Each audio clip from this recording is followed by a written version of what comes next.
한 사람의 진면목을 보려면 기분이 안 좋을 때를 살펴야 한다. 기분이 좋은 날은 어려운 일이 별로 없다. 후배의 실수도 너그럽게 이해하고 5살 아들의 질문 폭격에도 온 성의를 다해 대답해 줄 수 있다. 안 하던 선행까지 기꺼이 하게 되는 날이다. 그러나 기분이 안 좋을 때는 어떤가? 모든 게 어렵다. 다른 사람에게 살짝 웃으며 인사하는 것조차 고난도 미션이다. 물론 그 어려운 일을 해내는 사람도 있긴 하다. 기분을 겉으로 드러내지 않고 언제나 같은 온도를 보여주는 사람들 말이다. 하지만 대부분은 자기 안의 감정을 통제하는 데 실패한다. 그만큼 기분을 다루는 일은 쉽지 않다. 내 마음속에서 벌어지는 일들이 결코 만만하지 않기 때문이다. 휘몰아치는 감정을 잠재우는 방법을 어디서 배운 적도 없다. 또한 하루하루가 너무 정신없이 돌아가는 탓에 감정을 돌볼 여유가 없다. 우리는 매일 회사 일로 바쁘거나 집안일에 치이며 살아간다. 그렇게 최선을 다해서 일해도 돌아오는 건 상사의 트집과 불만뿐이다. 집에서도 가족끼리 서로 오해하고 원망하며 상처를 입힌다. 원망과 억울함, 분노 등의 감정이 마음속에 차곡차곡 쌓여간다. 크고 작은 차이만 있을 뿐이지 누구나 기분을 드러낸다. 내 기분은 내 선에서 끝내야 하는데 나도 모르게 겉으로 드러난다. 하지만 기분과 태도는 별개다. 내 안에서 저절로 생기는 기분이 스스로 어찌할 수 없는 것이라면 태도는 다르다. 좋은 태도를 보여주고 싶다면, 소중한 사람에게 상처 주고 싶지 않다는 마음만 있다면 우리는 충분히 태도를 선택할 수 있다. 우리는 감정이 상한다고 해서 울고 떼쓰는 어린아이가 아니다. 사회생활을 하다 보면 서로의 기분을 살피고 감정을 나누는 일을 피할 수 없다. 하지만 모두가 서로의 기분을 알아야 할까? 다른 사람은 당신의 기분을 모르고 지나갈 권리가 있다. 당신도 마찬가지다. 다른 사람의 기분을 모르고 지나칠 권리가 있다. 회사에서 이런 장면을 한 번쯤 본 적이 있을 것이다.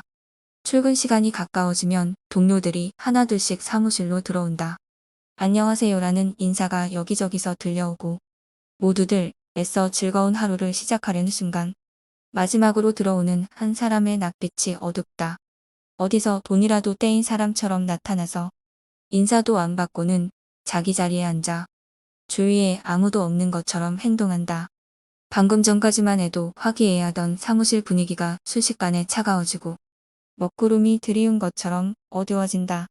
밝게 인사하던 동료들의 기분도 가라앉아 어색하게 자기 자리로 돌아가 앉는다. 한 사람이 밖으로 표현하는 기분의 에너지는 생각보다 강력해서 사무실 전체 분위기를 좌우하기도 한다. 사람과 사람이 만나면 서로의 감정은 교류되어 일상의 모든 영역에 지대한 영향을 미친다. 이것이 감정 전염이다. 희로애락을 포함한 모든 감정은 아주 짧은 시간에 한 사람에게서 다른 사람에게 전염된다. 이 전염 속도는 생각보다 빨라서 때로는 당사자가 알아차리지 못할 때도 있다. 남의 기분에 영향받지 않기 위해서는 기분의 출처를 정확히 해야 한다. 타인에게 전염된 기분이라고 판단되면 과감하게 쳐내는 연습을 해보자. 남의 감정까지 내가 감당해야 할 의무는 없다. 지금 나의 기분이 내 것이 아니라는 것만 깨달아도 그 무게가 훨씬 가벼워져서 내 안에서 흘려보내는 일이 그리 어렵게 느껴지지 않을 것이다. 상류심생. 외모는 마음에서 생겨난다는 뜻이다. 사람은 각자의 얼굴에 세월의 흔적을 새기며 산다. 우리가 지나온 세월, 생각과 가치관, 심리 상태의 모든 변화 하나하나가 얼굴에 흔적을 남긴다. 오랫동안 일정한 정서를 유지한 사람은 표정에 크게 변화가 없지만 항상 초조하고 우울한 사람에게는 불안한 얼굴이 생긴다. 다른 사람에게 넉넉하지 못하고 인색하게 구는 사람은 쪼잔함이 얼굴에 비친다. 남을 질투하고 심술을 부리느라 얼마나 욕심 많은 얼굴이 되었는지, 부정적인 생각만 하다가 낯빛이 얼마나 어두워졌는지 우리는 잘 모른다. 오랫동안 자신을 방치해둔 사람이 더 이상 이렇게 살고 싶지 않다는 선언을 하려면 결국 자기 자신에 대해 깨닫는 것이 우선이다. 가장 먼저 거울을 보고 얼굴을 자세히 들여다보자. 자화상을 그리며 자신의 심리 상태를 진단해 보는 것도 좋다. 그렇게 지금의 자신을 다시 알아가고 친해져야 한다. 나의 표정이 초조한지 안정적인지 무뚝뚝한지 생기 있는지 살펴보자.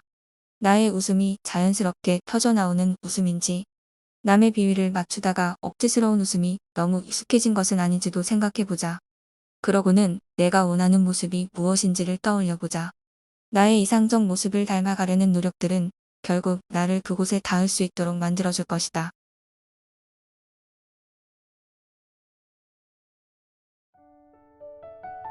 나 지금 기분 안 좋으니까 건드리지 마라. 주로 타인보다 자기가 더 우월하다고 생각하는 사람들이나 가부장적인 사람들이 자신의 아이들에게 쓰는 걸 본 적이 있습니다. 그들 때문에 자신의 기분이 나빠진 것도 아닌데도 내 기분은 안 좋은데 너희만 즐거우면 되느냐는 식의 이기주의적이고 권위적인 생각이 깔려있는 듯합니다. 비겁하고 무례한 행동이지만 의외로 일상에서 드물지는 않습니다. 하지만 비단 자신의 나쁜 기분을 남에게 전가시키는 것에만 국한된 이야기는 아닙니다. 나는 어떤 마음으로 살고 있나요? 나의 기분을 타인에게 맞추려 지나치게 밝게 행동하거나 거슬리지 않게 하기 위해 전전긍긍하고 있지는 않나요? 나의 내면에 오랫동안 자리 잡은 불안함과 초조함, 질투심과 허영심, 분노와 후회 같은 감정을 튀어나오지 않게 겹겹으로 포장한 뒤 타인과 원만한 관계를 유지하려 애쓰지만 결국 꾹꾹 눌러 담은 감정들은 포장을 갈갈이 찢고 튀어나오게 됩니다. 나는 내 감정을 다스리고 있던 게 아니라 감추고 있었기 때문이겠죠. 내 기분이 태도가 되지 않게 하려는 것은 남에게 나쁜 기분을 전가시키지 않겠다는 것뿐만 아니라 봄이 되어도 세탁하지 않고 구석에 쌓아둔 겨울옷처럼 내 기분을 방치하겠다는 뜻이 아닙니다. 여러 자기계발서에서처럼 긍정적이고 활력이 넘치고 외향적인 사람이 되어야겠다는 뜻도 아닙니다. 내 마음이 지옥이면서 겉으로 평심을 유지하는 것은 어쩜 순서가 잘못된 것 같습니다. 그저 오랫동안 자리 잡은 나쁜 감정을 하나씩 꺼내보고 왜 내가 이토록 오래 나를 괴롭히는 생각들을 짊어지고 살았는지 원인을 찾아보고 주렁주렁 마음에 달려있는 돌덩이들을 하나씩 떼어내는 것. 너무 오래 무거운 마음으로 살았습니다. 너무 오래 내 마음을 돌보지 않고 살았습니다. 이제 좀 가벼운 마음으로 살아도 되지 않을까요? 좋은 아침이라는 인사말이 예사롭게 들리지 않습니다. 나의 일상이 운이 좋게도 아무 일도 없어서 홀가분하다는 뜻이 아니고 모든 안 좋은 일이 있음에도 휘둘리지 않고 나를 방어하고 남에게 나의 기분을 전가시키지 않겠다는 노력의 표시일지도 모르겠습니다.